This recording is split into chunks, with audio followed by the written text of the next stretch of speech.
আল্লাহর নবী সাল্লাল্লাহু আলাইহি ওয়াসাল্লাম মুআজ ইবনে জাবালকে বলে, এ মুআজ, তুমি হয়তো ইয়ামানে থাকবা, আমি হয়তো অনেক দূরে অবস্থান করব, কিন্তু স্মরণ রাখো রে মুআজ, তোমাকে কিছু কথা বলে যাই, যদি এই উপদেশগুলোর উপরে আমল করতে পারো, অন্তত মনে রাখো বাহ্যিকভাবে হয়তো অনেক দূরে দেখা যাবে, কিন্তু যেই কথাগুলোর উপরে আমল করবা বাহ্যিকভাবে দূরত্বে মনে হলেও আসলে দূরত্বে না, মনে রাখো তুমি আমি অনেক কাছাকাছি থাকবো। মুআজকে ডেকে বলেন, এ মুআজ, এক নাম্বার আমল দেয়া যায়, এক নাম্বার আমল হলো তুমি বেশি বেশি সুন্নতের অনুসরণ করবা। কিসের অনুসরণ? আর একটু আওয়াজ দিয়া কোন, কিসের অনুসরণ? তাহলে আমরা সবাই সুন্নতের উপর আমল করব, করবেন তো? আল্লাহু দিল দে জো তেরে ইশকে কে গর হো, আল্লাহু দিল দে জো তেরে ইশকে কে গর হো, দাই বিরহ মত কি তেরে উস पे नजर हो, दिल दे के तेरे इश्क में ए हाल हो उसका, महशर का अगर शुरू हो तो बिना खबर हो, मा दर्द जगा गैर खुदा यार नदारे, जुज याद खुदा ही चे देगर कार नदारे, मायूस नहीं अहले ज़मी अपनी खतों से, मायूस नहीं अहले ज़मी अपनी खतों से, तकदीर बदल जाती ही मुझ तरक दुआ से, तकदीर बदल जाती ही मुझ तरक दुआ से, लिल्लाहि तकबीर।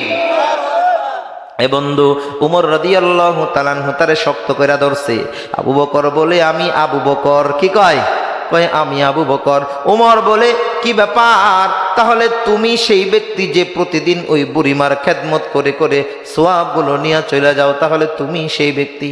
আবু বকর কয়, আস্তে আস্তে কথা বলো, হ্যাঁ আমি সেই ব্যক্তি। উমর রাদিয়াল্লাহু তাআলা আনহু বলে, সব কিছুই বুঝলাম, তাহলে তোমার পায়ে জুতা কোথায়? তুমি খালি পেয়ে কেন যাও?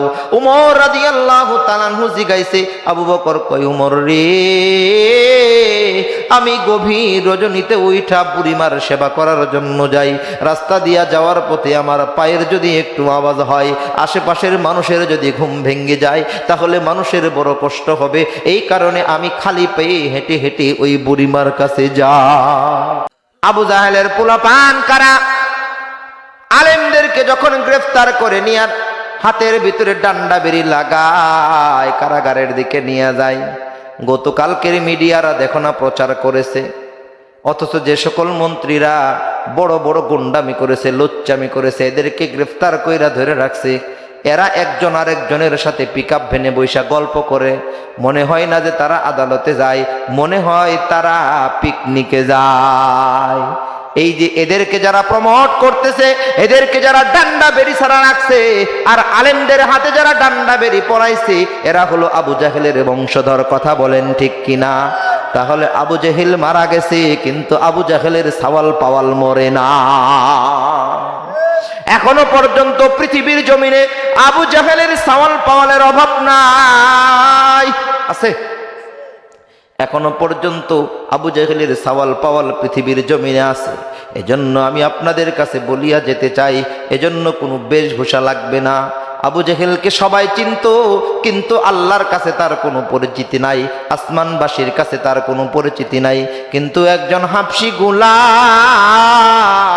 হযরতে বেলাল রাদিয়াল্লাহু তাআলা আনহু, নাম শুনছেন আপনারা? বাড়ি কোনহানো? দাপুনিয়া। হাবশী গোলাম, হ্যাঁ বন্ধু, ঠোঁটগুলা মোটা মোটা, কানগুলা বড় বড়, দেখতে অগোছালো, চেহারাটা কালো কুৎসিত। এরপরও হাবশী বেলাল, ওই বেলাল রাদিয়াল্লাহু তাআলা আনহুকে আল্লাহ রব্বুল আলামিন বড় পছন্দ করতেন, বড় ভালোবাসতেন। আবু যর গিফারের কোনো ধন সম্পদ ছিল না, টাকা পয়সা মাল দৌলত ছিল না, কিন্তু এদের পরিচিতি আসমানবাসীর কাছে বহুত ছিল। কন্যা সুবহানাল্লাহ। মহান মালিক তার বান্দা বান্দীদেরকে সৃষ্টি কইরা এলান করে দিছে না? এলান করে দিছে কি কি করতে হবে, কি কি করা যাবে না। আমরা মালিকের কোনো আশাই পূরণ করলাম না, তারপরেও মালিক আমাদের জন্য কোনো কিছুর অভাব রাখলেন না। এই যে বিদ্যুতের লাইনগুলা দেখা যায়, একজন মানুষের বাড়িতে কারেন্ট যদি থাকে, বিদ্যুতের বিল যদি বকেয়া পড়ে যায়, 1 মাস 2 মাস 3 মাস পর্যন্ত বকেয়া পড়ে গেলে বিদ্যুৎ অফিস থেকে লোকজন এসে ওয়ার্নিং দেয়া যায়, অতি তাড়াতাড়ি আপনার বিদ্যুৎ বিলগুলো পরিশোধ করেন। ওয়ার্নিং দেওয়ার পরেও যদি কোনো মানুষের বিদ্যুৎ অফিসের বিল যদি পরিশোধ না করা হয়, এরপরে আর কোনো ওয়ার্নিং দেওয়া হয় না, ডাইরেক্ট পড়লে বিদ্যুতের লোক এসে তার বাড়ির লাইনটা কেটে দিয়ে যায়। ঠিক না? বলেন তো দেখি, যেই আল্লাহ এত মায়া করে এত মহব্বত করে ভালোবেসে আমাদেরকে বানাইলো, আল্লাহ রব্বুল আলামিন একটা গাইডলাইন দিয়া দিল, এ বান্দা এটা করা যাবে ওটা করা যাবে না, এভাবে চলবা ওইভাবে চলবা না, এত সুন্দর একটা গাইডলাইন দিয়া দিল। আমরা তো দুনিয়ার জমিনে থেকে সেটাও মানলাম না, সেটাও অনুসরণ করলাম না। এই যে 2টা চোখের দিকে তাকাও, এই চোখের কথা বলা হলো, চোখ দ্বারা এটা দেখবা না ওইটা দেখবা না, হাত দ্বারা ওইটা ধরবা না, পা দ্বারা গুনাহের দিকে অগ্রসর হইবা না, কান দ্বারা কোনো বাদ্যযন্ত্রের আওয়াজ শুনবা না, বেগানা নারীদের কথা শুনবা না। এত সুন্দর করে আল্লাহ ঘোষণা করে দিল, তারপরেও যে আমরা এই চক্ষু 2টা দ্বারা কত না বেগানা নারীর দিকে তাকাই, টেলিভিশনের দিকে তাকাই, কত অশ্লীল সিনেমার দিকে তাকাই, কত অশালীন জিনিসের দিকে তাকাই। আমি আপনাদের কাছে প্রশ্ন রাখতে চাই, এই যে আপনাদের অনেকের হায়াত 70 বছর 80 বছর 40-50 বছর হয়ে গেছে, বলেন তো দেখি ওই আল্লাহ রব্বুল আলামিন আমাদের চোখের দৃষ্টিশক্তি একদিনের জন্য কি বন্ধ করে দিছে নাকি? দিছে কারো? অথচ আল্লাহর চাওয়া একটাও বাস্তবায়ন করলাম না। আমাদের দুনিয়াতে কত চাওয়া, আমাদের দুনিয়াতে চলতে ফিরতে কত আশা, কত বাসনা, আল্লাহ রব্বুল আলামিন কোনো বাসনায় আপনার আমার অপূর্ণ রাখলো না। কিন্তু মালিকের কোনো চাওয়াই আমরা পূরণ করলাম না। তারপরেও ওই মালিক আমাদেরকে এই চক্ষু 2টার জ্যোতি, চক্ষু 2টার আলো একটিবারের জন্য কেড়ে নিল না। এখান থেকে বোঝা যায় আল্লাহ রব্বুল আলামিন আমাদের উপরে অনেক বড় দয়ার হাত দিয়া রেখেছেন। কোন সুবহানাল্লাহ, আল্লাহু আকবার বলো, আল্লাহু আকবার, আল্লাহু আকবার বলো, আল্লাহু আকবার। এসো না আল্লাহর নামে গান গাই, এসো না মন প্রাণ জোড়াই, এসো না মন প্রাণ জোড়াই। আল্লাহু আকবার বলো, আল্লাহু আকবার, সবাই আল্লাহু আকবার বলো, আল্লাহু আকবার, আল্লাহু আকবার বলো, আল্লাহু আকবার। ও মধুর নামটি নিলে হৃদয় হাসে, ও মধুর নামে সুখ নেমে আসে, ও নামের তুলনা মেলে না, মেলে না, ও নামের তুলনা মেলে না, মেলে না, তুলনা নাই নাই নাই। এসো না আল্লাহর নামে গান গাই, এসো না মন প্রাণ জোড়াই, এসো না মন প্রাণ জোড়াই। আল্লাহু আকবার বলো, আল্লাহু আকবার, আল্লাহু আকবার বলো, আল্লাহু আকবার। ও মধুর নামটি মিটাই হতাশার জ্বালা, ঠিক না? আস্তে কোন, ঠিক না? ও মধুর নামটি মিটাই হতাশার জ্বালা, গলেতে পরো ও নামের মালা, ও নামের তুলনা হবে না, হবে না, ও নামের তুলনা হবে না, হবে না, তুলনা নাই নাই নাই, ঠিক না বে ঠিক? এসো না আল্লাহর নামে গান গাই, এসো না মনো প্রাণ জোড়াই, এসো না মনো প্রাণ জোড়াই। আল্লাহু আকবার বলো, আল্লাহু আকবার, আল্লাহু আকবার বলো, আল্লাহু আকবার, আল্লাহু আকবার বলো, আল্লাহু আকবার, আল্লাহু আকবার বলো, আল্লাহু আকবার। নারায়ে তাকবীর। হে বন্ধু, আমি যেই কথাটা এতক্ষণ পর্যন্ত বুঝাইতে চাইছিলাম, তাহলে মহান মালিক আমাদের কাছ থেকে 1 মিনিটের জন্য, 1 সেকেন্ডের জন্য আমাদের চক্ষু দুইটা কারো কাছ থেকে কাইরা নেয় নাই, নিছে নাকি? আমাদের কান দুইটার কোনো সময় কানে শোনা যাবে না এমন কোনো আওয়াজ বন্ধ করে দেয় নাই, চোখে দেখার আলো কেড়ে নেয় নাই, পায়ে যেন হাঁটতে না পারি আমার গুনাহের কারণে পায়ের শক্তিগুলা পর্যন্ত কেড়ে নেয় নাই, হাতের শক্তিও কেড়ে নেয় নাই। তাহলে বোঝা যায় আল্লাহ রব্বুল আলামিন আমাদেরকে অনেক অনেক বেশি ভালোবাসেন। সুবহানাল্লাহ। হ্যাঁ বন্ধু, এটা তো বলতেছিলাম এখনো পর্যন্ত যারা আল্লাহর প্রিয় বান্দা হতে পারে না, এদের সাথেই যদি আল্লাহ এমন সুন্দর ব্যবহার করেন, তাহলে যারা আল্লাহর প্রিয় হয়ে গেছে তাদের সাথে আল্লাহ কত সুন্দর না ব্যবহার করবেন, ঠিক না? এবার ছোট্ট করে একটা উদ্ধৃতি দিয়া বোঝায়া দেয়া যায়। হ্যাঁ বন্ধু, উহুদের যুদ্ধে 70 জন একসাথে শহীদ হয়ে গেছে। আল্লাহর পয়গম্বরের সাহাবায়ে কেরামগণ লাশগুলাকে খুঁজতে খুঁজতে 68টা লাশ একত্রিত করেছেন, 2টা লাশ এখনো পর্যন্ত একত্রিত করতে পারে নাই। এর ভিতরে একজন হলো হামজা রাদিয়াল্লাহু তাআলা আনহু, আরেকজন হলো হানজালা রাদিয়াল্লাহু তাআলা আনহু। আল্লাহর প্রিয় যদি হতে পারি, আল্লাহর প্রিয় যদি কোনো বান্দা হয়ে যায়, কত সুন্দর ব্যবহার ওই প্রিয় বান্দার সাথে আল্লাহ রব্বুল আলামিন করেন। আমি ছোট্ট একটা উদাহরণ দিলে আপনারা খুব সহজে বুঝতে পারবেন।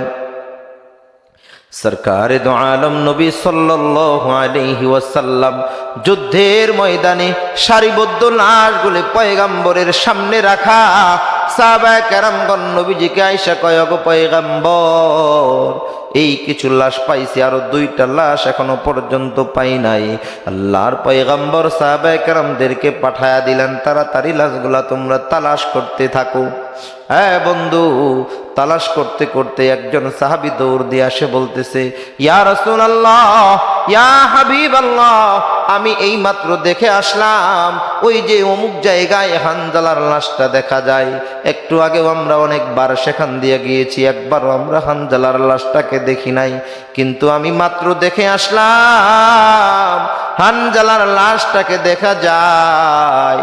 সরকারে দো আলম নবী সাল্লাল্লাহু আলাইহি ওয়াসাল্লাম হানজালার লাশটাকে পয়গম্বরের সামনে আনছেন।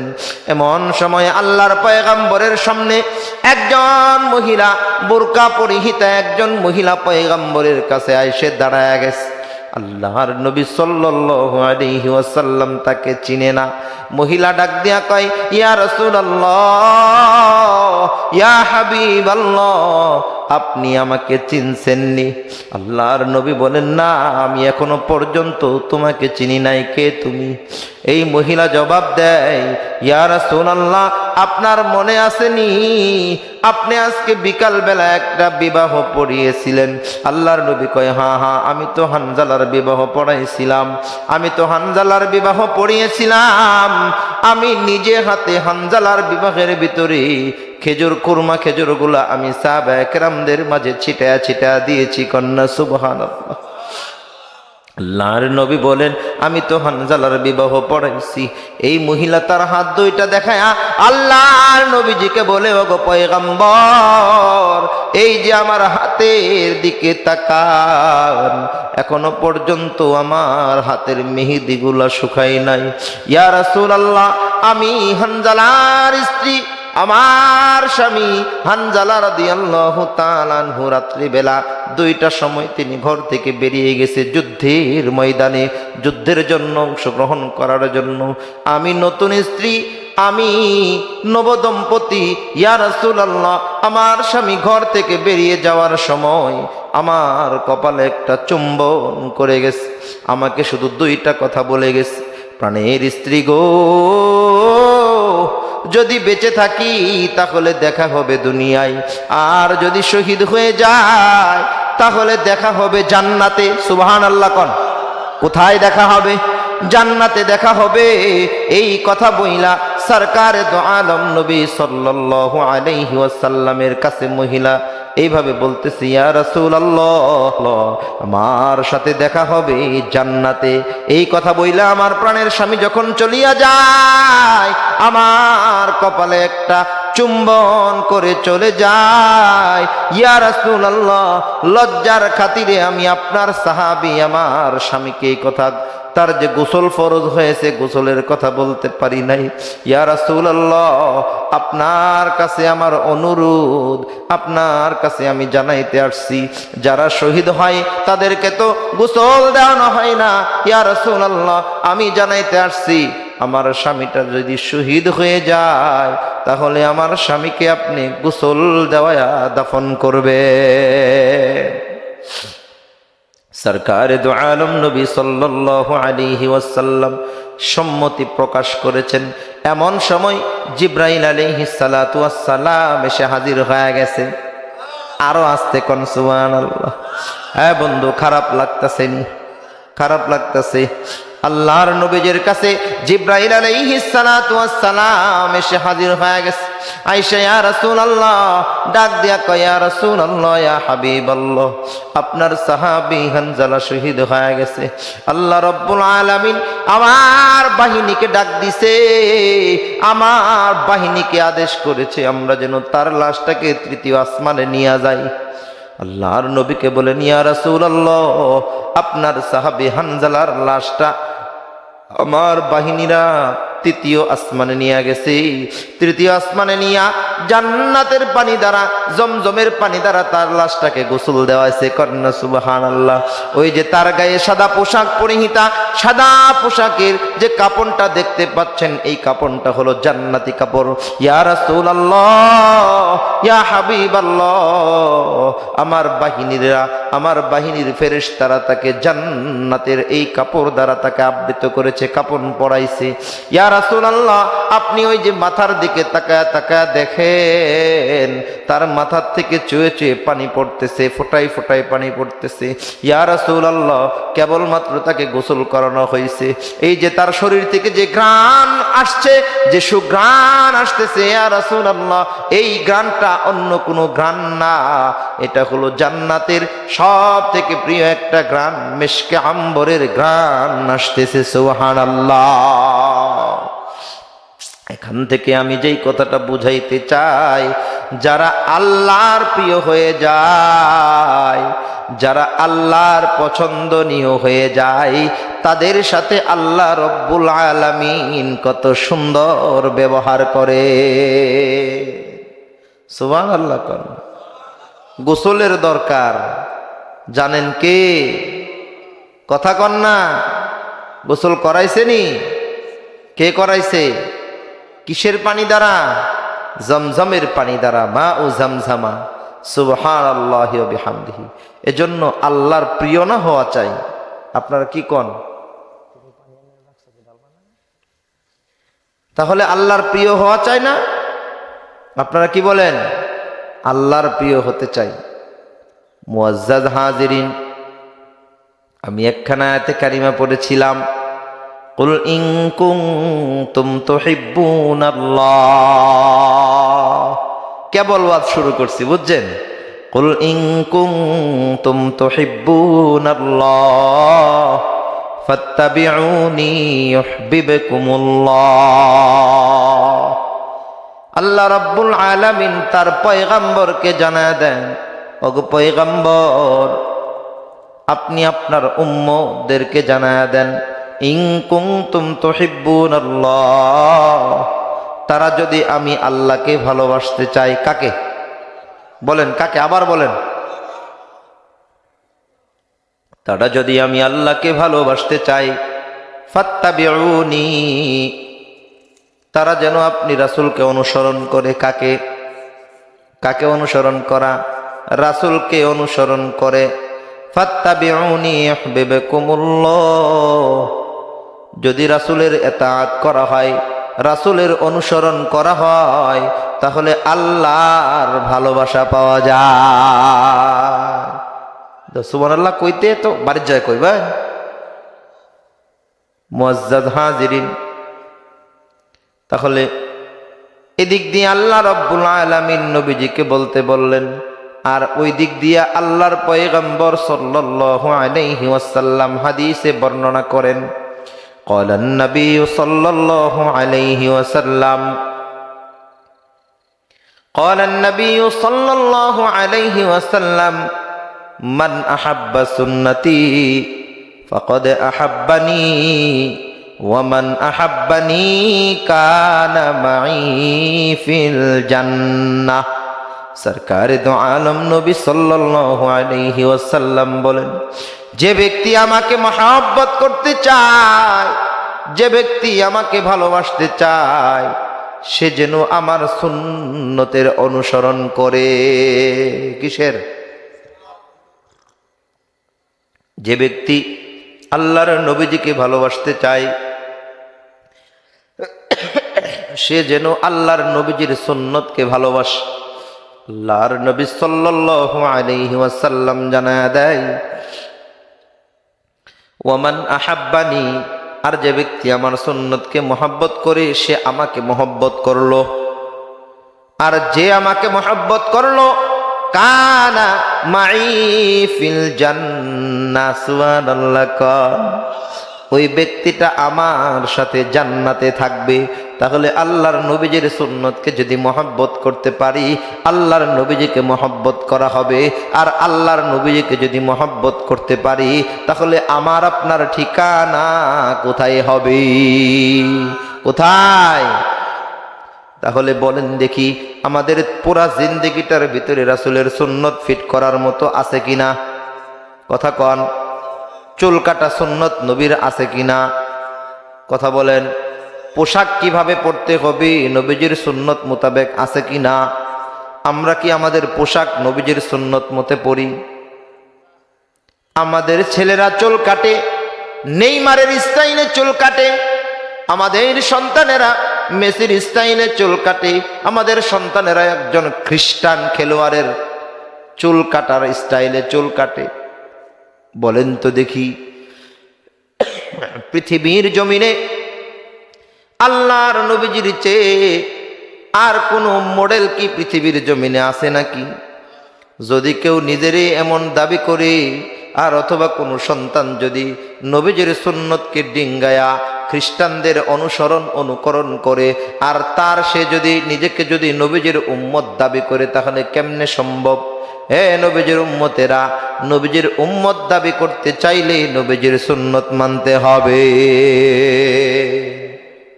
বোঝেন আমার কথা? বোঝেন? কথা কয় না। তাহলে আমরা তো কাপড়টা পর্যন্ত নবীজির সুন্নত মোতাবেক পরি না। আমগর নবীজির মুখে মনে হয় দাড়ি ছিল না? সবাই কথা কন। ছিল। আমরা তো দাড়ি রাখি না।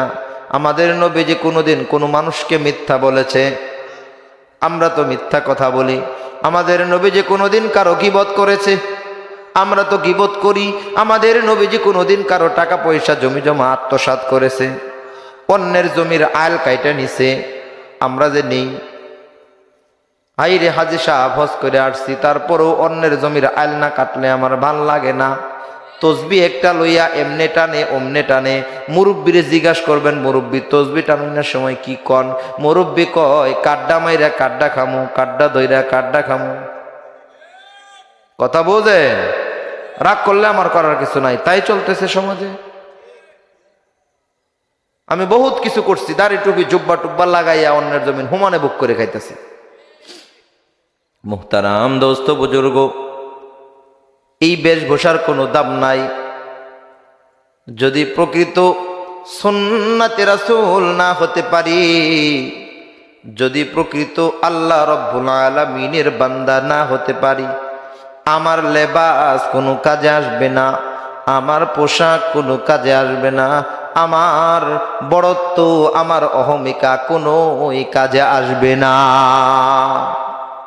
কত মানুষকে দেখো না, দুনিয়ার মানুষ সবাই তাকে চিনে, কিন্তু আসমানে তার কোনো পরিচিতি নাই। আবার কত মানুষ আছে দুনিয়ার জমিনে কেউ তাকে চিনে না, কিন্তু আল্লাহর কাছে বড় পরিচিতি। ওই যে দেখো না আবু জাহেলের দিকে তাকাইয়া, আবু জাহেলকে কে না চিনে? আপনি চিনেন না? আমরা চিনি না? আবু জাহেল আছে না মরছে? পোলাপান আছে না মরছে? পোলাপান আছে। আবু জাহেল মারা গেছে, কিন্তু আবু জাহেলের পোলাপান আছে।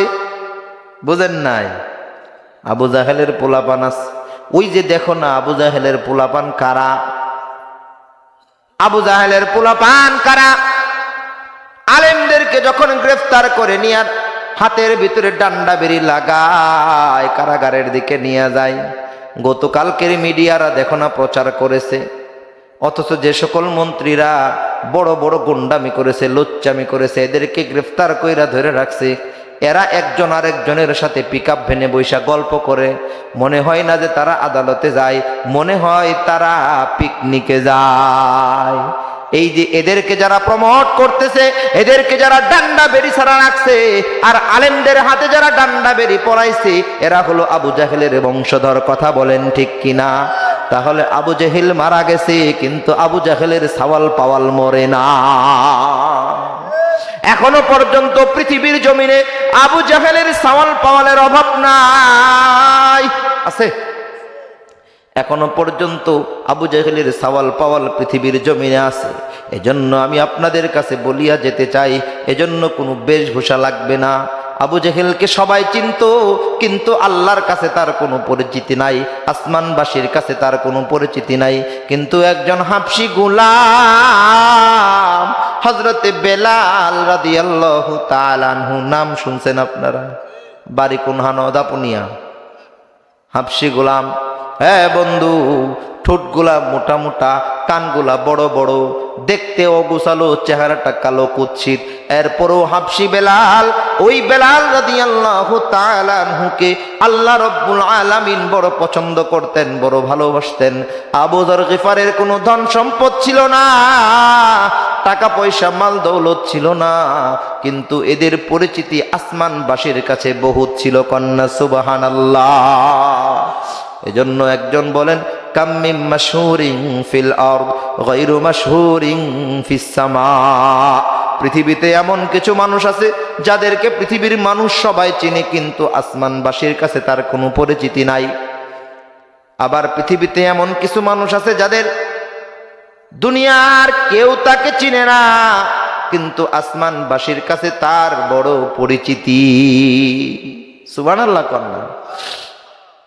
মুআজ্জাদ হাজিরিন, তাহলে আল্লাহর নবী বলেন, ইন মান আহাব্বা সুন্নতি ফাকাদ আহাব্বানি ওয়া মান আহাব্বানি কানা মাই ফিল জান্নাহ। যে ব্যক্তি আল্লাহর নবীজির সুন্নতকে মানলো, সে আল্লাহর নবীজিকে মহব্বত করলো। যে আল্লাহর নবীজিকে মহব্বত করলো, সে আল্লাহর নবীজির সাথে জান্নাতে থাকবে। তাহলে শুক্রবারের দিন মসজিদে গেলে নামাজের আগের সুন্নতটা পড়বো, পরেরটা পড়বো না? হ্যাঁ কথা কন। জিলাপি দিলেও পড়বেন, হ্যাঁ না দিলে তো পড়মই, জিলাপি দিলে পড়বার চাই না, কারণ আগে না গেলে তো ফেল করতাম পরে, কই কেজি না কই কেজি আনছে, পামু না না পামু। কথা বলেন, এটা হলো বাস্তবতা। আপনারা বললেও ঠিক না বললেও ঠিক, আমরা তো ইমাম সাহেব, বুঝেন নাই, মসজিদে তো নামাজ পড়ায় নাকি, এটা বাস্তবতা উপলব্ধি করি। দেখা যায় যদি কোনো তাবারকের ব্যবস্থা থাকে তাহলে মোটামুটি পোলাপানের সুন্নত শেষ, ঠিক না? না, এটা করা যাবে না। আমি এই দু একটা টুকরা জিলাপির জন্য, দু এক টুকরা তাবারকের জন্য আল্লাহ নবীজির সুন্নতকে ছেড়ে দিলাম, আমি তাহলে নবীজির কেমন উম্মত হলাম বলেন তো? এটা নিজের ভিতরে নিজেকে নিজে প্রশ্ন করেন, আমি নবীজির কেমন উম্মত দাবিদার। এটা নিজেকে যখন আপনি প্রশ্ন করবেন, আমরা প্রশ্ন করব, আমরা উত্তর পেয়ে যাব। কথা বলেন ঠিক কিনা? এজন্য চেষ্টা করবেন তো ইনশাআল্লাহ। মুহতারাম দোস্ত বুজুর্গ, আল্লাহর নবী সাল্লাল্লাহু আলাইহি ওয়াসাল্লামের প্রতি মহব্বত আর তার কথাগুলি মানার মাদ্দা সাহাবায়ে কেরামদের কতটুকু ছিল। আর মাত্র দুইটা কথা বলে আমি সামনের দিকে আলোচনা গুছিয়ে ফেলব। আল্লাহর পয়গম্বরের একজন সাহাবী হযরত মুআজ ইবনে জাবাল রাদিয়াল্লাহু তাআলা আনহু নবীজিকে এত ভালোবাসতো, নবীজিকে এত মহব্বত করত। আল্লাহর নবী সরকারে দু আলম নবী সাল্লাল্লাহু আলাইহি ওয়াসাল্লাম মুআজ ইবনে জাবালকে ইয়ামানের গভর্নর হিসাবে নিযুক্ত করছেন, পাঠায়া দিতেছেন। আল্লাহর নবীজিকে সাহাবায়ে কেরাম এত ভালোবাসতেন, কখনোই এমন পাওয়া যাইতো না নবীজির থেকে কোনো সাহাবায়ে কেরাম দূরে সরতে চায়। আবু হুরায়রা রাদিয়াল্লাহু তাআলা আনহু, যিনি সব থেকে বেশি হাদিস বর্ণনা করেছেন, তিনি আল্লাহর নবীজির কাছ থেকে কখনোই সরতেন না। কিতাবে পাওয়া যায় ক্ষুধার তাড়নায় তিনি এমন ভাবে কাতরাইতো, সাহাবায়ে কেরামরা মনে করত তার মৃগী ব্যারাম হয়েছে। এই মৃগী ব্যারামের কারণে, এই রোগের কারণে তাকে অনেক সময় লোকেরা ধরে পারাইতো। আবু হুরায়রা কথা বলতে পারতো না, আবু হুরায়রা শুধু ইশারা দিত, ও আমার ভাইরা, আমারে কষ্ট দিও না, ক্ষুধার তাড়নায় আমার শরীর এমন করতেছে। আবু হুরায়রার চিন্তা চেতনা ছিল, আমি যদি একটা মিনিটের জন্য খাবার খাইতে যাই আর সরকারে দু আলম নবী যদি একটা হাদিস বলে দেয়, কোন কথাটা জানি আমার কাছ থেকে ছুটে যায়, সুতরাং আমি আল্লাহর পয়গম্বরের কাছ থেকে দূরে যেতে চাই না। সুবহানাল্লাহ কয় না? হ্যাঁ বন্ধু, হযরত মুআজ ইবনে জাবাল রাদিয়াল্লাহু তাআলা আনহুকে ইয়ামানের গভর্নর হিসেবে পাঠিয়ে দিবে। এমন সময় হযরত মুআজ ইবনে জাবাল রাদিয়াল্লাহু তাআলা আনহুকে ডেকে ডেকে আল্লাহর নবী বলেন, এ মুআজ, ওই যে তোমার জন্য সোয়ারি তৈরি করা রাখা হয়েছে, তুমি ওই বাহনটা দিয়া তুমি ইয়ামানের দিকে চলে যাবা। এর ভিতরে তোমার জন্য যত খাদ্য প্রস্তুত দরকার সব কিছু মজুদ আছে। কিতাবে পাওয়া যায় আল্লাহর নবীজির হাতে মুআজের উটের লাগাম। সুবহানাল্লাহ। মুআজকে আল্লাহর নবী উটের পিঠে উঠায়া দিছে। অন্য কোন সাহাবায়ে কেরামের ক্ষেত্রে এই বৈশিষ্ট্য খুঁজে পাওয়া যায় না। মুআজ ইবনে জাবাল রাদিয়াল্লাহু তাআলা আনহু চোখ দিয়া পানি বেয়ে বেয়ে পড়তেছে, টপ টপ করে পানি বেয়ে বেয়ে পড়তেছে। আল্লাহর নবীজিকে ছেড়ে ইয়ামানে চলে যাবে এটা তার মন চাচ্ছে না। কিন্তু মুআজ ইবনে জাবাল রাদিয়াল্লাহু তাআলা আনহুকে আল্লাহর নবী সাল্লাল্লাহু আলাইহি ওয়াসাল্লাম এমন একটা ভাষা ব্যবহার করেছে, এমন একটা শব্দ ব্যবহার করেছে, যেই শব্দটা হলো, এ মুআজ, আমি হয়তো এই দুনিয়ার জমিনে আর জীবিত থাকবো না, এটাই হয়তো তোমার সাথে আমার শেষ দেখা। যেই মাত্র মুআজ ইবনে জাবাল এই কথাটা বুঝতে পারছে, এমন জোরে একটা দৌড় দিছে, আল্লাহর নবী সাল্লাল্লাহু আলাইহি ওয়াসাল্লামকে জড়ায়া ধরছে। কিতাবে পাওয়া যায় আল্লাহর নবীজির পিঠ দিয়া মুআজ ইবনে জাবালের চোখের পানিগুলা পড়তেছে। আল্লাহর নবীজির কাপড় মুবারক ভিজে গেছে। আল্লাহর নবীজিকে ডেকে বলে, ইয়া রাসূলুল্লাহ, আমার তো যেতে মন চাই না, আমার তো যেতে মন চাই না, আপনার সাথে আমার হয়তো আর দেখা হবে না, আমি আরেকবার এসে আপনাকে হয়তো পাবো না। আমরা সেই নবীর উম্মত, আমরা সেই নবীর উম্মত। সবাই আমার সাথে বলেন, আমরা সেই নবীর উম্মত, আমরা সেই নবীর উম্মত।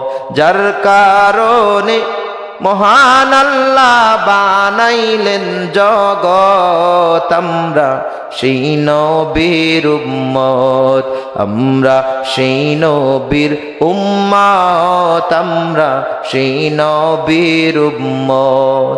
যেই নবীজি আখের দিনে, যেই নবীজি আখের দিনে করবেন শাফায়াত, আমরা সেই নবীর উম্মত, আমরা সেই নবীর উম্মত, আমরা সেই নবীর উম্মত, আমরা সেই নবীর উম্মত। যার কারণে মহান আল্লাহ বানাইলেন জগৎ, আমরা সেই নবীর উম্মত, আমরা সেই নবীর উম্মত, আমরা সেই নবীর উম্মত। নারে তাকবীর। ঘুম পাইতেছে? মুআজ্জাজ হাজিরিন, মুআজ ইবনে জাবাল রাদিয়াল্লাহু তাআলা আনহু এইভাবে আল্লাহর নবীজিকে যখন জড়ায়া ধরছে, সরকারে দো আলম নবী সাল্লাল্লাহু আলাইহি ওয়াসাল্লাম মুআজ ইবনে জাবালকে কয়েকটা উপদেশ দিয়েছিলেন।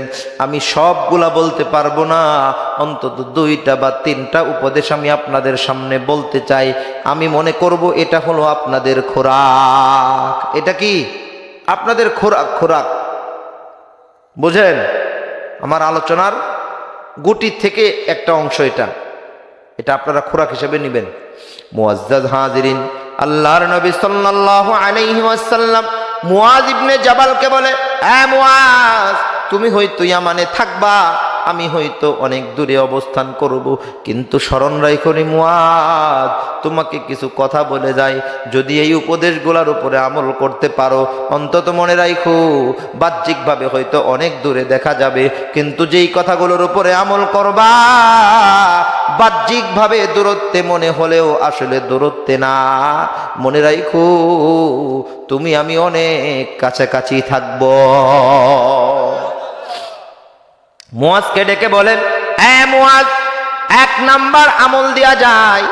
1 নাম্বার আমল হলো তুমি বেশি বেশি সুন্নতের অনুসরণ করবা। কিসের অনুসরণ?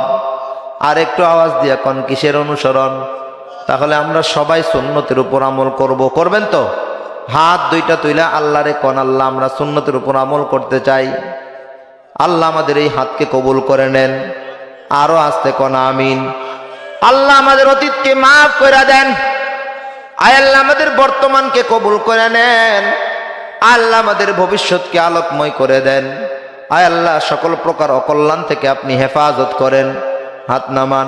তাহলে 1 নাম্বার উপদেশ হলো, হ্যাঁ মুআজ, বেশি বেশি সুন্নতের উপর আমল করবা। বলেন তো দেখি, এই সুন্নতের উপর আমল করার কথাটা শুধু মুআজের জন্য নাকি আমাদেরও জন্য? হ্যাঁ, এবার বুঝতে পারছেন। 2 নাম্বার, আল্লাহর নবী বলেন, হ্যাঁ মুআজ, আরেকটা উপদেশ দিয়া যায়, বেশি বেশি আল্লাহ পাকের জিকির করবা। একটু জিকির করেন, লা ইলাহা ইল্লাল্লাহ, লা ইলাহা ইল্লাল্লাহ, লা ইলাহা ইল্লাল্লাহ, লা ইলাহা ইল্লাল্লাহ, লা ইলাহা ইল্লাল্লাহ। ভাইজান বহু দূরে মদিনা, কেমনে যাব জানি না, বহু দূরে মদিনা কেমনে যাব জানি না দয়া করো দয়াল আল্লাহ পুরাও মনের বাসনা লা ইলাহা ইল্লাল্লাহ লা ইলাহা একটু আওয়াজ দিয়ে লা ইলাহা ইল্লাল্লাহ লা ইলাহা ইল্লাল্লাহ ভাইজান নামাজ রোজা ছাইরো না বাবা মার খিদমত ভুইলো না নামাজ রোজা ছাইরো না বাবা মার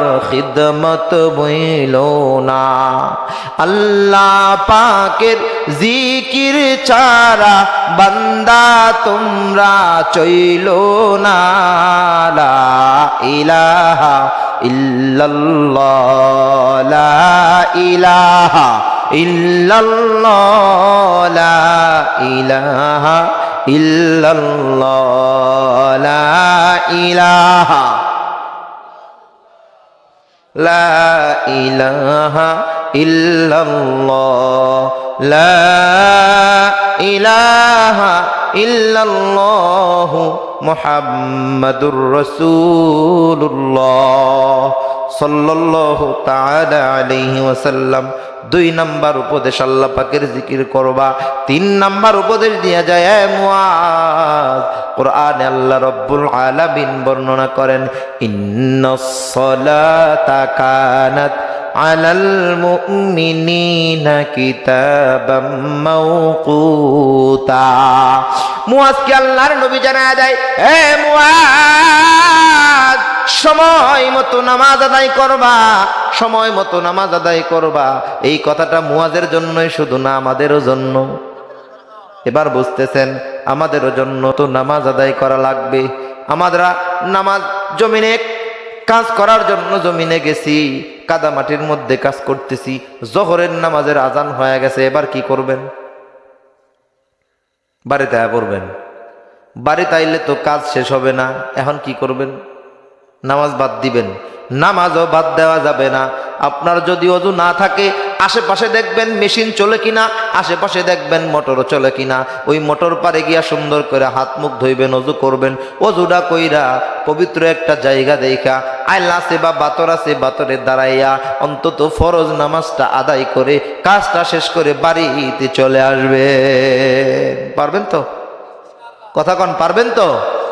হ্যাঁ বন্ধু, কি একটা সময় চলতেছে, কত মানুষকে যদি নামাজের জন্য ডাকা হয় কি কয়? কই আমার কাপড়টা নষ্ট, বলে কি বলে না? কয়। আমি তাদেরকে বলতে চাই কি হবে এত দামি প্যান্ট পরে, কি হবে এত দামি লুঙ্গি পরিধান করে, কি হবে এত দামি দামি কাপড় চোপড় পরে? যদি নামাজের জন্য দাওয়াত দিলে বলা হয়, যদি নামাজের জন্য দাওয়াত দিলে উচ্চস্বরে তার ভেতর থেকে আওয়াজ আসে আমার কাপড় ঠিক নাই, ওই কাপড়টার কোনো দাম আছে নাকি? ও শুধু পইরে আছে এটাই দাম, কাপড়টা কিন্তু নাপাক। এই আল্লাহর বান্দা বান্দিরা, সারাটা দিনের ভিতরে কতটা সময় তোমরা নাপাক কাপড় পরিধান করে চলাফেরা করো? আমি বলতে চাই কখন জানি মালাকুল মউত এসে হাজির হয়ে যায়। ওই সময়টাতে যদি তোমার মৃত্যু হয়ে যায় তাহলে তুমি নাপাক কাপড় নিয়ে মারা গেলা, নাপাক শরীর নিয়ে মারা গেলা। না রে না, নাপাক অবস্থায় মারা যায়ও না। আল্লাহর জাহান্নামের আগুন বড় কঠিন, ঠিক না? অন্তত ওইটার কথা চিন্তা করো। নামাজের জন্য ডাকলে কোনোদিন আর কোনো অজুহাত দিও না, বিশেষ করে কাপড়ের কোনো অজুহাত দিও না। সন্তানদেরকে, এটা আমাদের সব থেকে বড় দোষ, এটা আমরা মুরব্বী যারা আছি আমরা আমাদের সন্তানদেরকে ওইটা শিখাই না। আমরা আমাদের সন্তানদেরকে পবিত্রতা শিখাই না। ছোট্ট করে প্রশ্ন করতে চাই, কোনো উত্তর আপনাদের কাছে নাই আমি জানি। ক্লাস 1 থেকে শুরু করে 10ম শ্রেণী পর্যন্ত একটা হাই স্কুল লাইনে আমাকে একটা বই দেখান যেই বইয়ে পবিত্রতার সম্পূর্ণ মাসলা মাসাইল আছে। আছে? ওই লেখাপড়ার কোনো দাম নাই। যত বড় বিজ্ঞানী দার্শনিক ফালসাফা আমার কাছে আসুক, একটা কথাও আমার কাছ থেকে খণ্ডাইতে পারবে না। আমি চ্যালেঞ্জ করে বলতে পারি। আমাদের মানুষদেরকে এমন শিক্ষা ঢুকায় দেওয়া হয়েছে, মানুষকে পঙ্গু বানানো হয়েছে ডাইরেক্ট। অর্থাৎ কিভাবে পবিত্রতা অর্জন করা লাগবে এটাও একটা বাচ্চা জানে না, অথচ তার বয়স 20। তাহলে সে কি শিখলো আমাকে বলেন দেখি। অথচ আমি নিজেই খ্রিস্টানদের গির্জা পোপদের জায়গা পরিদর্শন করেছি, তাদের সাথে কথা বলেছি। ওই লাউচাপড়া এলাকায় বক্সিগঞ্জ থানা ওইদিকে আমি বিভিন্ন স্কুল তাদের পরিদর্শন করেছি। যাইতে দেয় না, খুব কষ্টে যাইতে হয়েছে বাবা। ওখানে দেখেছি ছোট্ট ছোট্ট বাচ্চাদেরকে আগে তাদের ধর্মের জ্ঞান দেয়। কিসের জ্ঞান দেয় বলেন? তাদের ধর্মের নলেজ দেয়। আমরা আমাদের বাচ্চাদেরকে আমগর ধর্মের নলেজ দেই না। আমরা আমগর বাচ্চা হওয়ার লগে লগেই চেষ্টা করি আমার পোলারে ডাক্তার বানামু, ইঞ্জিনিয়ার বানামু, ম্যাজিস্ট্রেট বানামু, না পাক রাহার যে অবস্থা এটাই বানামু। এখন আমি অবাক হয়ে গেছি, সিরাজগঞ্জে মাহফিলে যাওয়ার পথে ওই যে বাস স্টপেজ দেয় না, হোটেলের সামনে স্টপেজ দিছে, অনেক সুন্দর হোটেল। হোটেলে ঢুকে দেখি কোনো জায়গাতেই বসে পেশাব করার কোনো পেশাবখানা নাই। এই যে কমর দিছে, দাঁড়ায় পেশাব করুনের। তাতে বুঝলাম ওখানে যারাই নামে বেশিরভাগ লোক দাঁড়ায় পেশাব করে, ঠিক না? হাসপাতালে গেছি, উপজেলা স্বাস্থ্য কমপ্লেক্সে গিয়া দেখি দাঁড়ায় পেশাব করার জায়গা। দাঁড়ায় পেশাব করে দেখে তো এটা বানাইছে, কিন্তু যারা দাঁড়ায় পেশাব করে সব কি হিন্দু, খ্রিস্টান, মুসলমান না? আছে না মুসলমান? বন্ধু, এই জায়গায় তো ধরা। কিসের রোগ হয়েছে আপনার? খারায়া মতন লাগে, কই পাইছেন এটা? এটার নাম দিয়ে আবার নিজের খুব মুসলমান দাম দেন, মসজিদে গিয়া মসজিদ এই বেড়া সুইচটা দে, অথচ মুয়াজ্জিন যদি খালি একদিন দেখবার পারে যে ওই অমুক জায়গায় গিয়া দাঁড়ায় পেশাব করছে, তাহলে আর জীবনে সুইচ টিপ দিত না। বোঝেন নাই? কেডা কত বড় সুফি, নিজের জিগাও যে আমি কেডা, কোথায় আইছি, আমি কি আল্লাহর ফেরেশতা নাকি? নিজের জিগাইলে টের পাইবা। বন্ধু, এই দুনিয়াতে তো হাউ কাউ কাউ কাউ কইরা সম্পদের বাহাদুরি দেখায় এক চুল পরিমাণ কারো লাভ হয় নাই। মনে রাখবেন, পৃথিবীটা আমি বিহীন পৃথিবী। বলেন আমি বিহীন পৃথিবী, বলেন আমি বিহীন পৃথিবী। আমি বিহীন বুঝেন মানে আমি এই মুহূর্তে শেষ হতে পারি, কিন্তু পৃথিবী শেষ হবে এই মুহূর্তে। এরকম যে আমি মারা গেলে কিয়ামত হয়ে যাব। আপনারা এনে যে কটা মানুষ আছেন, ব্যক্তি মরলে কিয়ামত হইব। তার মানে আমি বিহীন পৃথিবী। যত কিছুই আছে সব আমি ছাড়াই চলবে, সব আমি ছাড়াই চলবে। আমি এখন মারা যাই, আমার বাড়িওয়ালি বাচ্চা কাচ্চা না খায়া থাকবে? আপনারা মারা গেলে আপনাদের বাচ্চা কাচ্চা বউ পোলাবার না খায়া থাকবো? তাহলে আমি বিহীন পৃথিবী। আমরা না থাকলেও দুনিয়ার গতিতেই চলবে। আমি না থাকলে আমার সন্তানাদি স্ত্রী যারা আছে এরা তার নিজ গতিতেই চলবে। এজন্য সুতরাং আমার হারাম উপার্জন করে এদেরকে এত খাওয়ানোর দরকার নাই। হালাল করে যতটুকু খাওয়াইতে পারি, হারাম উপার্জনের দরকার নাই। একটা সূক্ষ্ম কথা বলি, মনে রাখবেন। আমরা আমাদের মুরব্বী উঠেন কেন? আমরা আমাদের সন্তানদেরকে শেষ করে দিব। আমরা আমাদের সন্তানদেরকে স্ত্রীদেরকে খাওয়ানোর জন্য, একটু সুখের হাসি তাদের মুখে দেখার জন্য, হালাল রুজি বাদ দিয়া হারাম উপার্জন করার জন্য ব্যস্ত হয়ে গেছি। মনে রাখবেন, আমাদের সন্তানকে সুখে রাখার জন্য যে হারাম উপার্জন করলাম, অনেক সম্পদের পাহাড় বানাইলাম, এটা আপনার আমার সন্তান ভোগ করতে পারবে কিনা এটা অনিশ্চিত, ঠিক কিনা? কথা বলেন, অনিশ্চিত। কিন্তু এই হারাম উপার্জন করতে গিয়া যে পাপাচার আমি করেছি, এর ফল ভোগ করব 100% নিশ্চিত। কথা বুঝছেন? কি বুঝছেন বলেন? আমি যে পাপাচার করছি এটার ফল ভোগ করতে হবে, এটা 100% নিশ্চিত। কিন্তু আমি যেই উপার্জন করতে গিয়া এই যে উপার্জন করলাম সন্তানদের জন্য, তারা ভোগ করতে পারবে কিনা এটা অনিশ্চিত। আমি আজকে সকালবেলা একজনের কাছে, ঈশ্বরগঞ্জ এক লোকের কাছে একটা ঘটনা শুনলাম। এই যে এই বাইপাস রোডের ঘটনা, দীঘার কান্দা মাসকান্দার মাঝামাঝি এক জায়গায় একটা লোক ছিল, তিনি ওই যে ব্যানার বোর্ডগুলা বানায় না, এগুলা বোর্ড বানাইতো। তার কয়েকটা বাসা, এই কক্সবাজারে তার একটা হোটেলের সাথে সে শেয়ার আছে, ময়মনসিংহ তার 4টা বাসা, ঢাকাতে তার বাসা বাড়ি আছে। এই লোকটা হঠাৎ করে একদিন ইন্তেকাল করলো স্ট্রোক করে। তার একটা মাত্র ছেলে, কয়টা? একটা মাত্র ছেলে। এই রোডে সে হাইওয়ে রোডে মোটরসাইকেল চালাইতে গিয়া সেও ইন্তেকাল করলো। তার সম্পত্তির অভাব নাই, এরকম 4টা বাসা, হোটেল ফুটেল, কি হইল? এই কথাটা আমরা সবাই বুঝি কিন্তু মানি না। ওয়াজ আমি আপনাদের নতুন করে হুনাইবার আসি নাই, ওটাই মনে করে দিতাছি। আমার কথা বুঝতেছেন? নাকি কেউ বেজার হইছেন? আমি আপনাদের বেজার করার জন্য বলি নাই। এজন্য এই কথাটা মনে রাখবেন, সন্তানদেরকে লালন পালনের ক্ষেত্রে যে পরিমাণ হারাম উপার্জন কাজে যাইতেছি, এটার ফল 100% ভোগ করব। কিন্তু তারা যে ভোগ করতে পারবে কিনা এটা অনিশ্চিত। এমনও তো হতে পারে আমি মারা যাওয়ার পরে আমার সন্তান মারা যাবে, গেছে না? এমনও তো হতে পারে আমার সন্তান আমি মারা যাওয়ার সাথে সাথে এমন বড় মদখোর হয়ে গেছে, সব টাকা জুয়া খেললে শেষ করে লাইছে। পারলো ভোগ করতে পারলো? পারবে না। এজন্য সবসময় হালালেতে থাকবেন। সুন্দর একটা সূক্ষ্ম কথা হলো, প্রয়োজনের শুরু আছে, শেষও আছে। প্রয়োজন বুঝেন, আমরা কথা বুঝতেছেন? প্রয়োজনের শুরু আছে, শেষও আছে, আছে না? কিন্তু বিলাসিতার শুরু আছে, শেষ নাই। বিলাসিতার শুরু আছে, শেষ নাই। আপনি বিলাসিতার জিন্দেগি যাপন করতে থাকবেন। আপনি একটা দামি ফ্যান লাগাইছেন, দেখবেন 2 দিন বাদে আরেকটা ওর থেকেও দামি ফ্যান আসবে, ঠিক না? আপনি ওর থেকে দামি ফ্যান কিনলেন, এটা লাগাইছেন, আপনার হায়াতের মধ্যেই নতুন কিছু আসবে, আপনি ওটাও কিনলেন। তাহলে বিলাসিতার শেষ আছে? বিলাসিতার ওই যে শুরু করছিলেন আর শেষ করতে পারবেন না, এর মধ্যে আপনি শেষ হয়ে যাবেন। তাহলে প্রয়োজনের শুরু আছে, শেষও আছে। বিলাসিতার শুরু আছে, শেষ নাই। সুতরাং আপনাদের কাছে আকুল আবেদন, হালাল উপার্জন করুন, রিজিকের তালাশটাকে সংক্ষিপ্ত করুন, বিলাসিতাকে সংক্ষেপ করুন। অত বিলাসিতার দরকার নাই, নাকি বলেন? এগুলা কিন্তু খোরাক দিয়ে গেলাম, বুঝতেছেন? মুহতারাম দোস্ত বুজুর্গ, এতক্ষণ পর্যন্ত এটা বলতেছিলাম। তাহলে ইন্নাস সালাতা কানাত আলাল মুমিনিনা কিতাবাম মাওকুতা, মুআয ইবনে জাবালকে আল্লাহর নবী সাল্লাল্লাহু আলাইহি ওয়াসাল্লাম অনেকগুলো উপদেশ দিয়েছিলেন। আমি 3টা মাত্র উপদেশের কথা আপনাদেরকে জানাইছি না? এই যে আলোচনা শেষ করে দিব, কিভাবে নিজেদের জিন্দেগিটাকে সাজাবো, আমলের প্রতিযোগিতাটা কিভাবে করব, আগত রমাদান মাসে আমাদের জিন্দেগিটাকে কিভাবে পার করব, রমাদান মাসের রোজাগুলি কিভাবে রাখবো, কিভাবে আমলের ব্যাপারে পাল্লাপাল্লি করব। সাহাবায়ে কেরাম রাদিয়াল্লাহু তাআলা আনহুমদের ভিতরে আমলের একটা প্রতিযোগিতা ছিল। কি ছিল? প্রতিযোগিতা ছিল।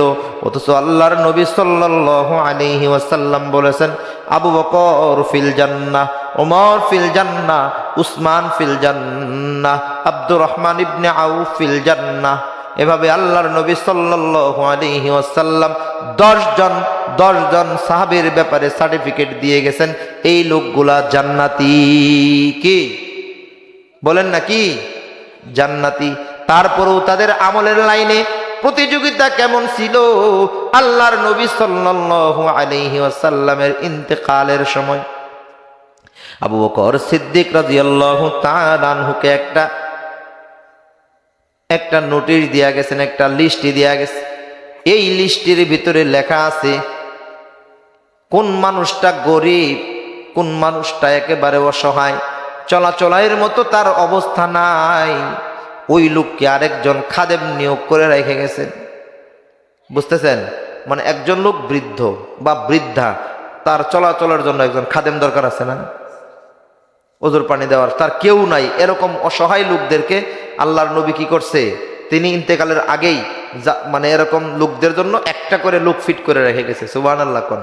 এটা নবীজির আদর্শ। দেখছেন? এটা কি নবীজির আদর্শ? এটা নবীজির আদর্শ। একজন মুরব্বী চলতে পারে না, ফিরতে পারে না, তার জন্য আল্লাহ রাসূল আরেকজন লোক নিয়োগ করে গেছেন, যাতে করে ওই লোকগুলা দুনিয়ার জমিনে ভালোভাবে চলতে পারে।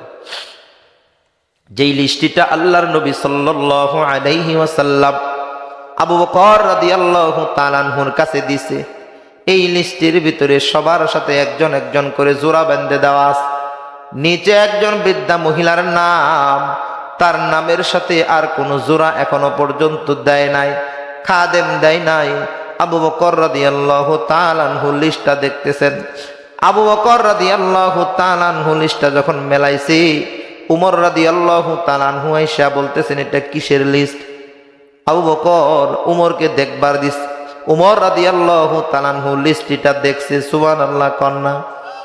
লিস্টটার ভিতরে দেখে নিচে একটা মহিলার নাম, যেই বৃদ্ধা মহিলার স্বামী নাই, সন্তান নাই, একেবারে একা। এই মহিলাটার সেবা করার মতো কোনো খাদেম নিয়োজিত নাই। এটা দিয়া তো আল্লাহর নবীর ইন্তেকাল হয়ে গেছে। রাত্রে যখন হয়ে গেছে, সকাল দিকে রাতটা পোয়াইছে, উমর রাদিয়াল্লাহু তাআলা আনহু ওই বুড়িমার খেদমত করার জন্য সকাল বেলায় তিনি দৌড় দিয়া বুড়িমার বাড়িতে গেছে। সুবহানাল্লাহ কয়, বুড়িমার বাড়িতে গেছে। যাওয়ার পরে উমর ফারুক রাদিয়াল্লাহু তাআলা আনহু তার আওয়াজ পেয়ে বুড়িমা বলে, কে তুমি? উমর বলে, আমি উমর।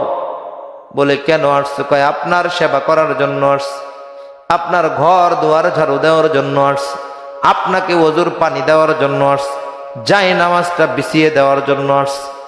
এই বৃদ্ধা মহিলা বলে, উমর, এই তো কিছুক্ষণ আগে একজন আসছিল, আমার সব কাজগুলো করে সে চলে গেছে। সুবহানাল্লাহ।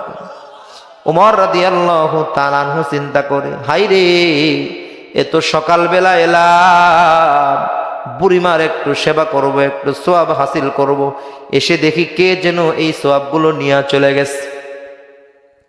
উমর রাদিয়াল্লাহু তাআলা আনহু বাসায় গিয়া চিন্তা করলেন, আগামীকাল আমি আরো সকালবেলা যাব।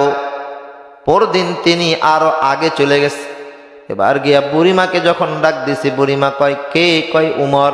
বলে, উমর, আজকেও তো গত দিনের মতো আজকেও কে যেন এসে আমার ঘর দুয়ার সব কিছু পরিষ্কার করে গেছে, আমার সাথে কোনো কথা বলে নাই, আমিও তাকে চিনতে পারি নাই। সুবহানাল্লাহ। উমর রাদিয়াল্লাহু তাআলা আনহু দ্বিতীয় দিনও চলে গেছে, দুঃখ ভারাক্রান্ত হৃদয় নিয়ে চলে গেল। তৃতীয় দিনের মাথায় উমর রাদিয়াল্লাহু তাআলা আনহু আরো আগেই তিনি চলে গেছে। যায়া দেখে ওই দিনও তার ঘর দুয়ার পরিষ্কার হয়ে আছে। উমর রাদিয়াল্লাহু তাআলা আনহু চিন্তা করতে লাগলো, কি ব্যাপার, আমি প্রতিদিন বুড়িমার সেবা করার জন্য আগে আসার চেষ্টা করি, আয়েশা দেখি কে যেন এই সওয়াবগুলো নিয়ে চলে গেছে। উমর রাদিয়াল্লাহু তাআলা আনহু এটা দেখার জন্য গভীর রজনীতে, মধ্য রজনীতে উমর রাদিয়াল্লাহু তাআলা আনহু একটা গাছের আউলে দাঁড়ায় রয়েছে, দেখতেছে কে রে এই গভীর রজনীতে এই বৃদ্ধা মহিলার সেবা করে সওয়াবগুলো নিয়ে চলে যায়, আমি একটু তারে দেখবার চাই। উমর রাদিয়াল্লাহু তাআলা আনহু দাঁড়ায় রয়েছে। একজন মানুষ কালো চাদর আবৃত, কালো চাদর পরিহিত একজন ব্যক্তি ওই দিক দিয়ে হাইটা যায়। উমর রাদিয়াল্লাহু তাআলা আনহু দৌড় দিয়া গিয়া ওই লোকটারে জড়ায়া ধরছে। কোন সুবহানাল্লাহ। জড়ায়া ধইরা উমর রাদিয়াল্লাহু তাআলা আনহু বলে, মুখটা একটু খুলো। আবু বকর বলে, আস্তে আস্তে, আমি আবু বকর। আল্লাহু দিল দে জো তেরে ইশকে কে গার হো, আল্লাহু দিল দে জো তেরে ইশকে কে গার হো, দাই বিরহ মত কি তেরে উস পে নজর হো, দিল দে কে তেরে ইশকে মে এ হাল হো উসকা, महशर का अगर शुरू हो तो बिना खबर हो, माँ दर्द जगा गैर खुदा यार नदारे, जुज याद खुदा ही चे देगर कार नदारे, मायूस नहीं अहले ज़मी अपनी ख़तों से, मायूस नहीं अहले ज़मी अपनी ख़तों से, तक़दीर बदल जाती ही मुझ तर्क दुआ से, तक़दीर बदल जाती ही मुझ तर्क दुआ से, लिल्लाहि तकबीर। এ বন্ধু, উমর রাদিয়াল্লাহু তাআলা আনহু তারে শক্ত করে ধরছে। আবু বকর বলে, আমি আবু বকর। কি কয়? কয়, আমি আবু বকর। উমর বলে, কি ব্যাপার, তাহলে তুমি সেই ব্যক্তি যে প্রতিদিন ওই বুড়িমার খেদমত করে করে সওয়াবগুলো নিয়ে চলে যাও, তাহলে তুমি সেই ব্যক্তি? আবু বকর কয়, আস্তে আস্তে কথা বলো, হ্যাঁ আমি সেই ব্যক্তি। উমর রাদিয়াল্লাহু তাআলা আনহু বলে, সব কিছুই বুঝলাম, তাহলে তোমার পায়ে জুতা কোথায়, তুমি খালি পেয়ে কেন যাও? উমর রাদিয়াল্লাহু তাআলা আনহু জিগাইছে। আবু বকর কয়, উমর রে, আমি গভীর রজনীতে ওইটা বুড়িমার সেবা করার জন্য যাই, রাস্তা দিয়া যাওয়ার পথে আমার পায়ের যদি একটু আওয়াজ হয়, আশেপাশের মানুষের যদি ঘুম ভেঙে যায়, তাহলে মানুষের বড় কষ্ট হবে, এই কারণে আমি খালি পেয়ে হেঁটে হেঁটে ওই বুড়িমার কাছে যাই। এটা ছিল আমলের প্রতিযোগিতা। আবু বকর আগে আগে যায়, ওমর কিন্তু আবু বকরের আগে যাইতে পারে নাই। এজন্য বলিয়া যায় সামনে রমাদান মাসে অন্তত আমরা দান সদকার প্রতিযোগিতা করব, দোয়া কালামের প্রতিযোগিতা করব। এই যে আপনাদের সামনে একটা মসজিদ, যেই মসজিদের উদ্যোগে আজকের মাহফিল, সকলের কাছে আবেদন করে যেতে চাই অন্তত রমজানের ঈদের সময় আপনাদের সন্তানাদিরা যারা বিদেশ থাকে, ঢাকায় থাকে, এদের কাছ থেকে সবাই মিলে একত্রিত হইয়া, একতাবদ্ধ হইয়া এই রমজানের মধ্যেই ছাদ পিটানোর চেষ্টা করবেন। পারবেন না ইনশাল্লাহ? এই মসজিদটার দিকে নেক নজর দিবেন, মসজিদের দিকে খেয়াল দিবেন। আল্লাহ যদি কোনোদিন আপনাদেরকে এই কথা প্রশ্ন করে বসে, বান্দারে তোমার বাড়ি টাইলস করা ছিল, তোমার বাড়িটা সুন্দর ছিল, তোমার বাড়ির পাশেই নামাজের জায়গাটাকে তুমি সুন্দর করতে পারো নাই, এই কথা যেন আল্লাহর কাছে গিয়া জবাব দিতে না হয়। রাজি আছেন তো ইনশাল্লাহ? আল্লাহ তাআলা আমাদের সবাইকে কবুল করুন, কোন আমিন। ওমা তাওফীকি ইল্লা বিল্লাহ। আসসালামু আলাইকুম ওয়া রাহমাতুল্লাহি ওয়া বারাকাতুহু। সম্মানিত উপস্থিতি, এখন দোয়া হয়ে যাবে। আমরা বাইরে যারা আছি মেহেরবানি করে ভিতরে প্রবেশ করি, অল্প সময় দোয়া হবে। আমরা কয়েকবার দুরূদ শরীফ পড়ি। আস্তাগফিরুল্লাহ রাব্বি মিন কুল্লি যামবিন ওয়া আতুবু ইলাইহি লা হাওলা ওয়ালা কুওয়াতা ইল্লা বিল্লাহিল আলিয়্যিল আযীম। আস্তাগফিরুল্লাহ রাব্বি মিন কুল্লি যামবিন ওয়া আতুবু ইলাইহি লা হাওলা ওয়ালা কুওয়াতা ইল্লা বিল্লাহিল আলিয়্যিল আযীম। আল্লাহুম্মা সাল্লি আলা মুহাম্মাদিন ওয়া আলা আলি মুহাম্মাদ কামা সাল্লাইতা আলা ইব্রাহিম ওয়া আলা